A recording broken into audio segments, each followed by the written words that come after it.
So let's break our silence. Thank you all very much for joining us this afternoon.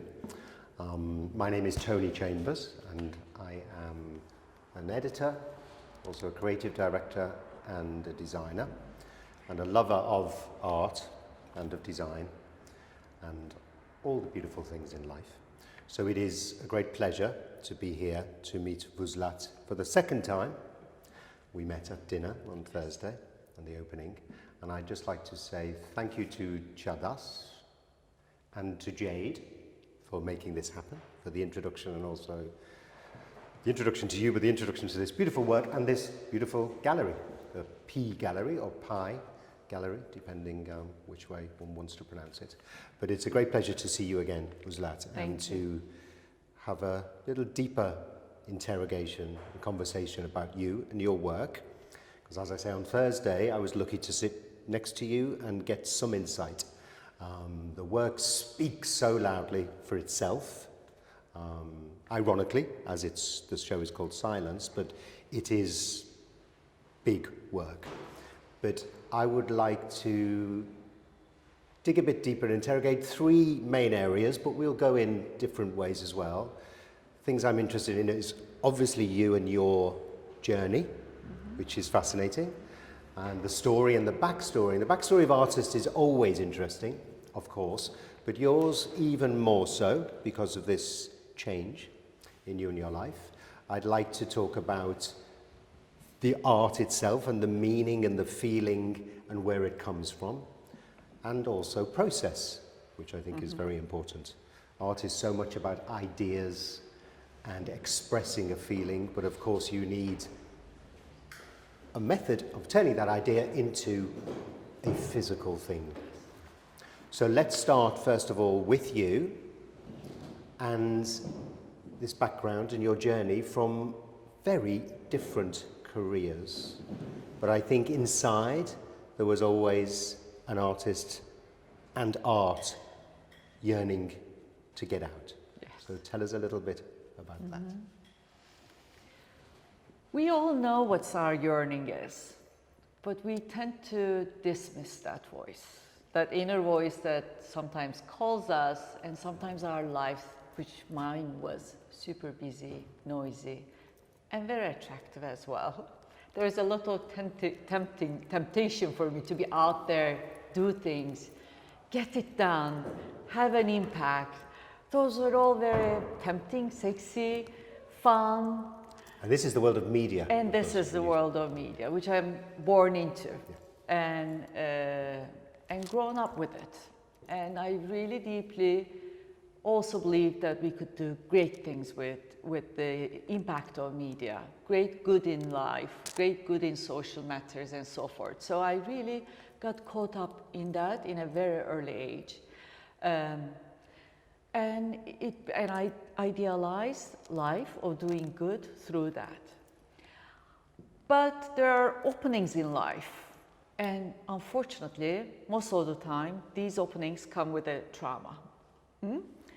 And it did come with a trauma with me as well. There was an outside trauma on me, on my family, on my profession, that changed the things I started perceiving about media and what we could do, and opened an inner world for me, where art started coming up.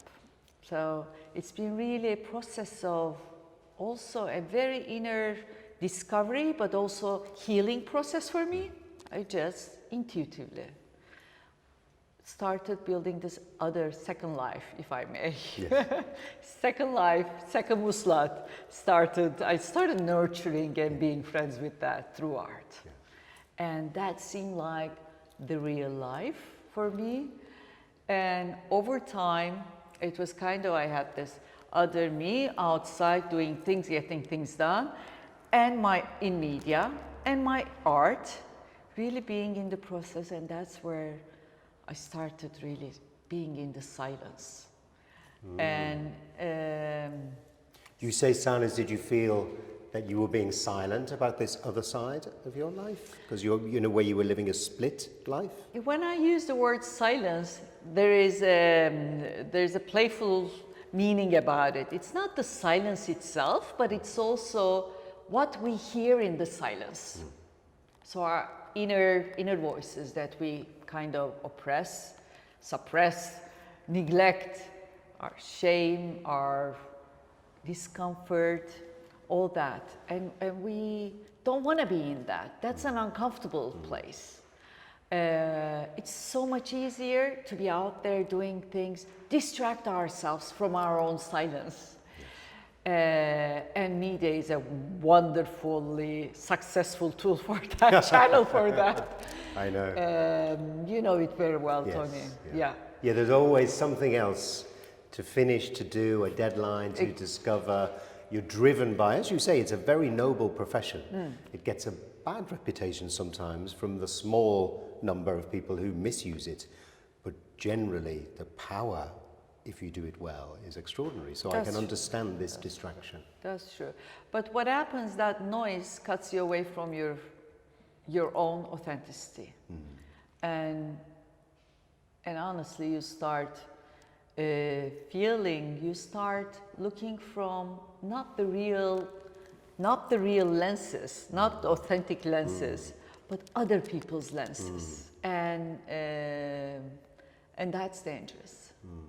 And I think that's also that's a big reason for today's mental health issues, loneliness, disconnection. It's a huge issue.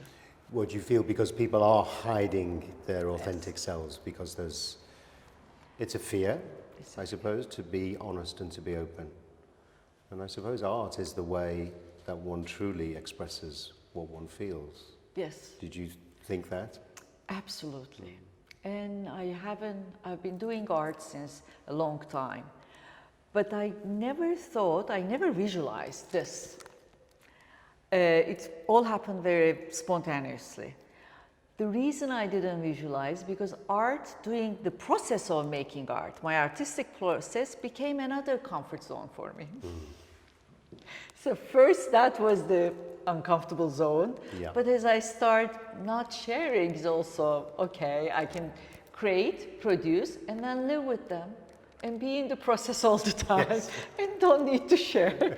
That's also another comfort zone. That's yet another hiding place. Yes. Because again, it's a showing, exposing yourself and your work is terrifying. It must be. Terrifying. Yes. First, staying in that silence is terrifying. Then you start getting used to staying in the silence. It becomes comfortable. Then sharing what comes out of that silence is like becoming naked in the out world. Like, that's terrifying. Did you have these dreams or nightmares? Yeah. Preparing for this exhibition, I think I grew up, I don't know how many years. Yes. Yeah. But the work this yearning was there. Are we talking, 20 years ago, was it when you? Little less. 16. Yeah, 16. And how did you, on a practical level, finding the time, because this is time intensive. It's, and that's what I said on Thursday when I saw the work for real. Did my research obviously before, but there's nothing like seeing things in the flesh. I mean, no matter how good photography is, how sophisticated or filmmaking is, there is nothing like seeing art in the flesh. And what I felt immediately when I came in the room was there was such a maturity to this work. It's been around either up here or there for a long time. You didn't just flip and produce some nice art.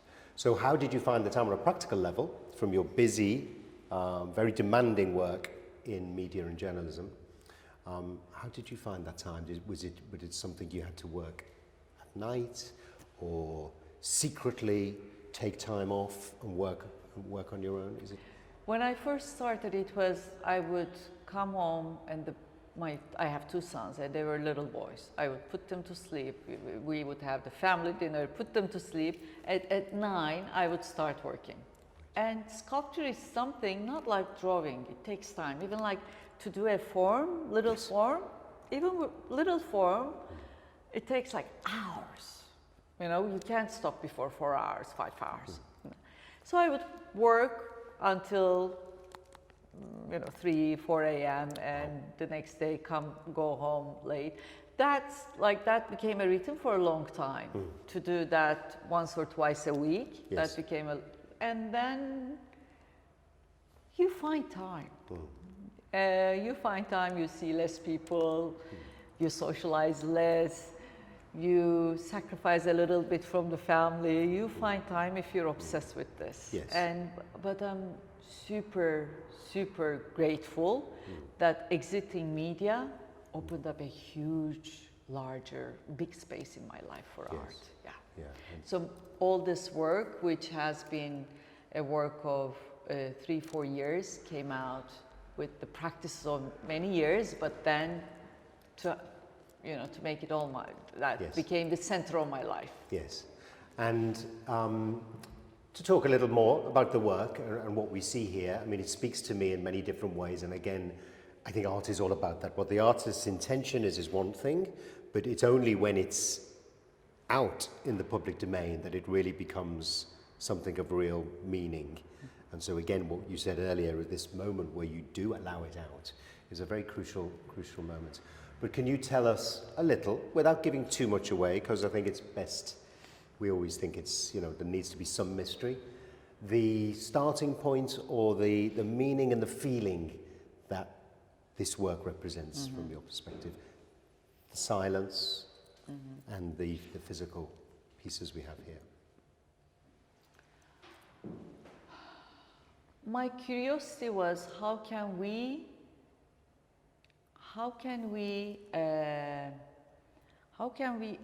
I find forms that are difficult, off balance, difficult to converse, be together, but still be together. So how can we find different materials, different colors, not identical, but very, very different forms, touching each other from different places, but stay together. So that was my curiosity. And it's also my curiosity in life, in society, in individual relations.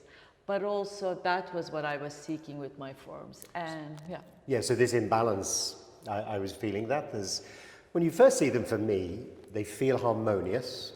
They are couplings, most of them, not all, but most of them, or there's a feeling that two forms are mirroring each other and coupling. So you see that first, but then you look a little closer, there's a real unease about them. Unease. Like that looks as though it's going to fall over and bang you on the head.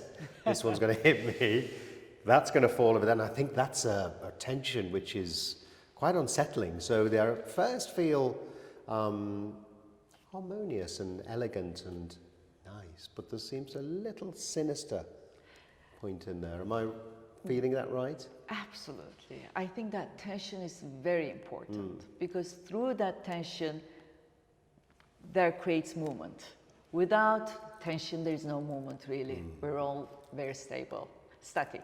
So through that tension, we create movement, and through the movement, we look for other ways of being together, other ways of connecting, other selves within ourselves. So we need to keep that tension.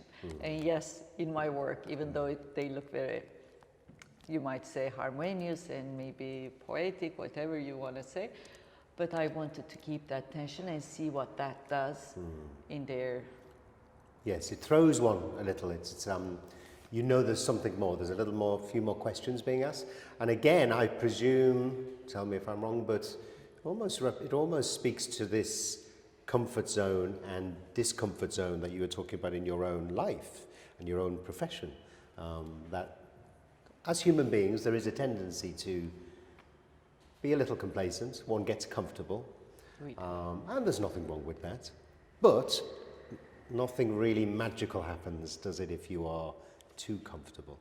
And it's almost representative of that moment, I think, that you were in. Yes.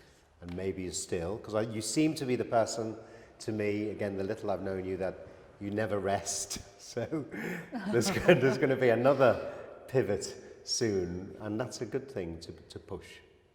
Yes, because that provokes curiosity, that provokes progress, new ways of being. and inspiring. And then we'll continue to talk about the meaning and the soul of the art as well, but process is very interesting as well. And I'm looking at marble, bronze together, two very different materials and different ways of making, very different. And you hinted earlier, or you mentioned earlier, working at night, forming and sculpting. That I presume was with clay, was it, at the beginning? So yes. That's a practical way of. Do these start with clay maquettes, or are they drawings first, or a bit of both? A bit of both. Clay is always the prime material that I work and I silence myself, because clay is interesting. With clay, clay has a language of itself. You have to listen to clay. First of all, you can form and make a form, and it goes away very fast.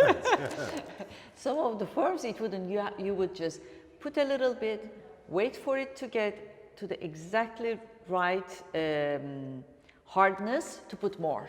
So it's really, you have to work with it's a dialogue with the clay. Yes. And I love that. I love what clay gives. But drawings are also important to look for forms. And these are charcoal. Charcoal, yes. It's charcoal. But these would start with you manipulating clay and making a form. Do you have the form clearly in your mind, or does that form change as you need it? I always start with a form clearly, but the challenge is to let go of the form, to forget what you know, and to be open to, in that moment, to have faith in the moment, and to see what new can come out. That is the biggest challenge, and that's, I think, the biggest fun as well. To let yourself go, in a sense. To let yourself go, because once you let go of what you have, the form, then and be open to the new, you might not get to that one. You're in a new place. Yes. So it's that is an interesting journey, I think. And so I'm speaking from a point of ignorance and naivety, in a sense, because clay is something I've never used. Maybe very early days in art school, we all had a little play with it. But it's something I love to view and appreciate. But I hear from other people who use clay, whether they are ceramicists or sculptors, that there's also something about the fact that it's such a primordial material, that it's from the earth. Is that something that is? Very much. Did you feel that? Yes. Yeah. Very much. It's a connection to the earth. Yes. Being one with that. Yeah, and that is something. And is that particularly important for you? Is that have any relevance, or do you think it's just it's a basic human? It is very much true for me. But anyone who would do this practice for a while, they would get addicted to it. Yeah. I think that's because it is a. You're literally really working with the connection. Yeah. Beautiful. And then from that again, to stay with process, tell me how marble and bronze, they're two different ways of, very different. With the marble, you're subtracting, yes, you're removing. Yes, yeah. reductive. And bronze is additive. Yeah. And the process is completely different. One is, like as I said, reductive, so it's carving. Yes. It's getting less, and going to the essence. Whereas with bronze, it's feeling it, it's addictive. So it's two different processes and two different very powerful materials. Yes. And I am very interested in, and I took a leap of faith. So this was, it took me a long time to decide if I want to do this, if I want to bring marble and bronze together, but but I love the result. Because one reflects the other, the colors reflect to each other, and the temperature, everything it became a unique result. And yeah, again, temperature is important. So refreshing that when I was with you, you said, please touch it, please stroke it. Because often with art and in art galleries, there is often a resistance and one isn't allowed to touch the artwork, but to feel and to touch a sculpture is something else again. Yes. I mean, that visceral feeling. And was that important to you, that is Very much. there's an interactive thing? Very much. I even thought of, well, I will do it. I even thought of, should we write a sign on the wall and say, please touch? Please touch, Yeah. but gently. Gently, yeah, you have to be careful. Because I also had a trauma preparing to this journey, to this exhibition. Oh my God, terrible, 2 accidents happened. And that also shows how difficult the materials I chose to work with. Yes. Yeah.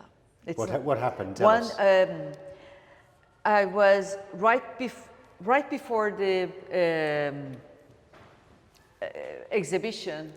We were putting everything together in Italy, in Carrara, which is So yes, I presume the marble is yes, Carrara. this is from it's a marble region in Italy, A Tuscany. chap called Michelangelo went there Tuscany. once, didn't he? Yes, Yeah, it's yeah. been, they've been doing, yes, it's been a long history with marble in that region.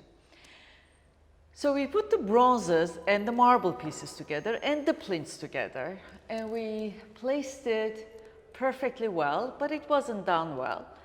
We had to work a little more. It was dark. We said, let's call off for a day, get back next day. And it's the piece in the other room, 1 bronze, 1 marble. And the piece, we came early in the morning. It was there standing exactly like that for 14 hours. We circled the piece and we were talking about the scheduling the day. 3 workers, me, all 360, there's a distance this big, a meter, not long, not much than that. The huge 350 kilo bronze piece. No.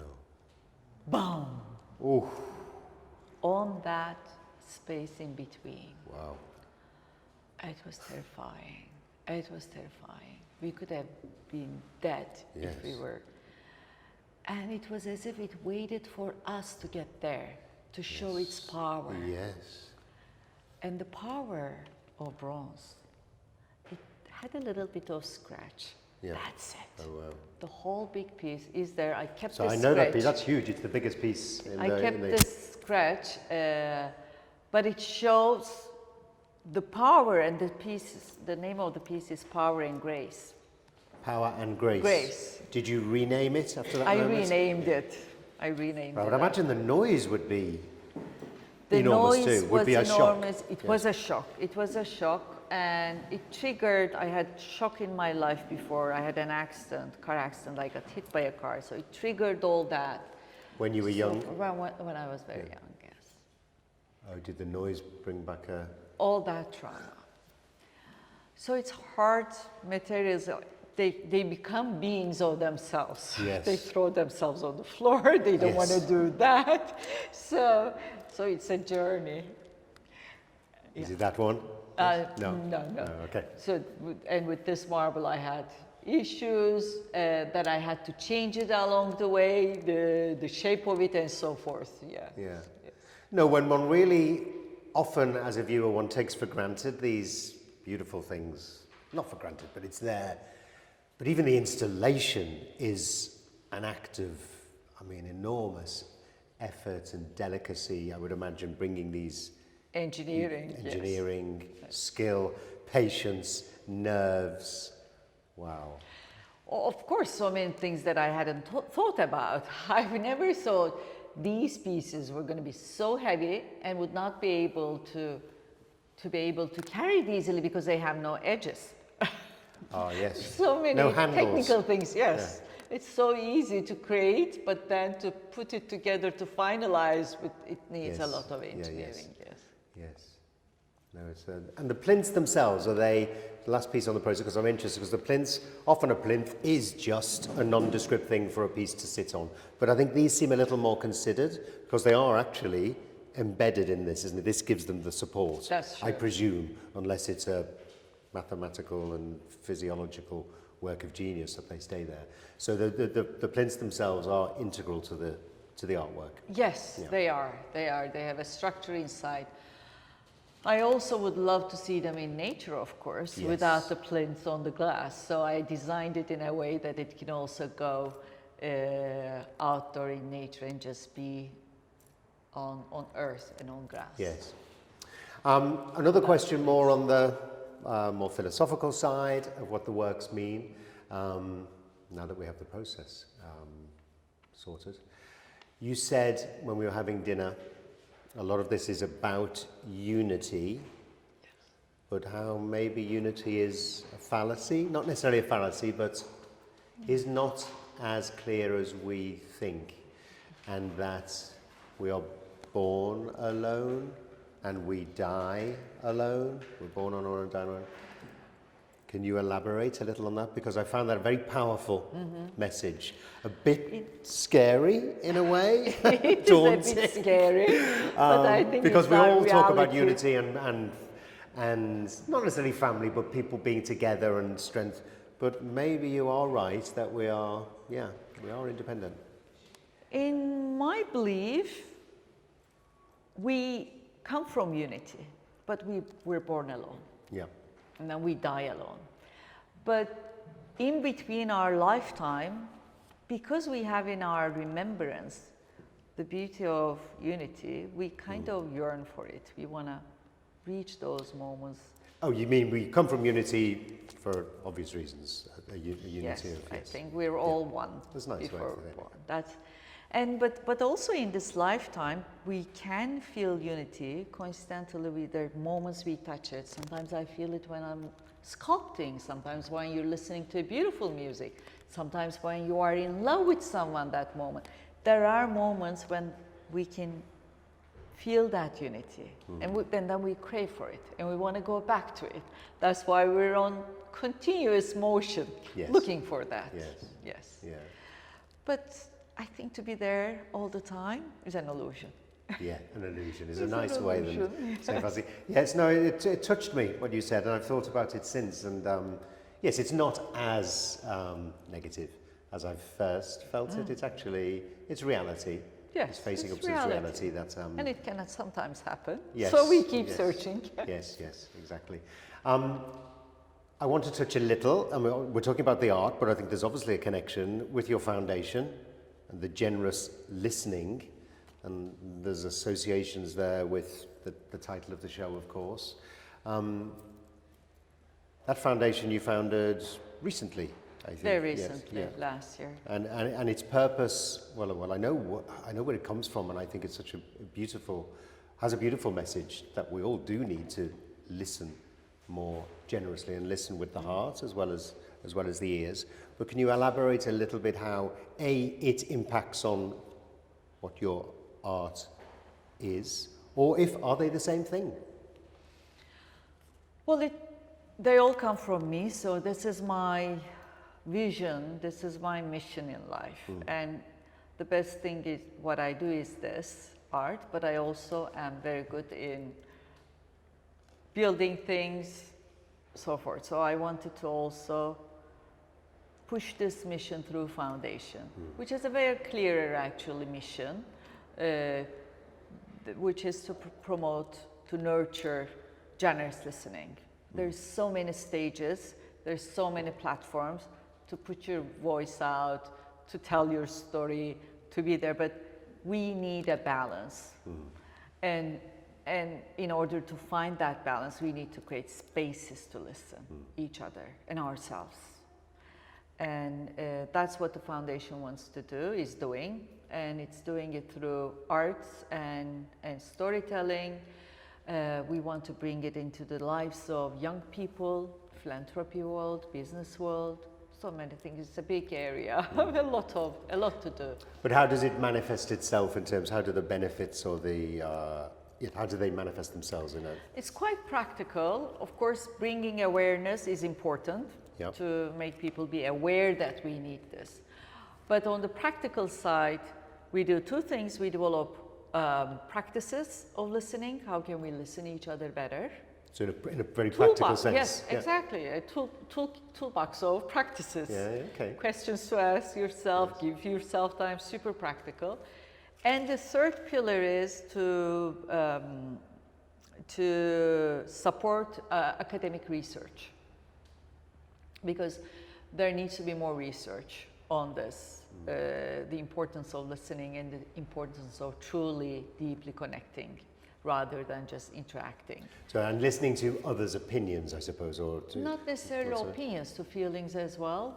Feelings. Not necessarily in the mind, but Okay. to fully listen with all your senses. So that there's a lot of research done in the meditation area, mindfulness, but this is such a easier skill that everyone has, and everyone can tone the muscle of listening. The sort of empathy and understanding of different people. No, and I can feel there's something in the art as well. I think that is speaking the same language and the same message. I think we've been talking for maybe 40 minutes now, but we can just one more thing. It's another anecdote you told me on Thursday, and I'd just like to hear a little more about it. Meeting Pope Francis. Yes. And Pope Francis asking you to pray for him, which I thought was interesting. That was a moment of big surprise for me and a big learning. I'm part of World Peace Leaders Group. It's a group that started by President Raffarin, ex-president of France, and there is one person from each country. So we are 30, 40 people, and mostly politicians, ex-politicians, academicians, and so forth. And we promote peace in the world. We have peace schools.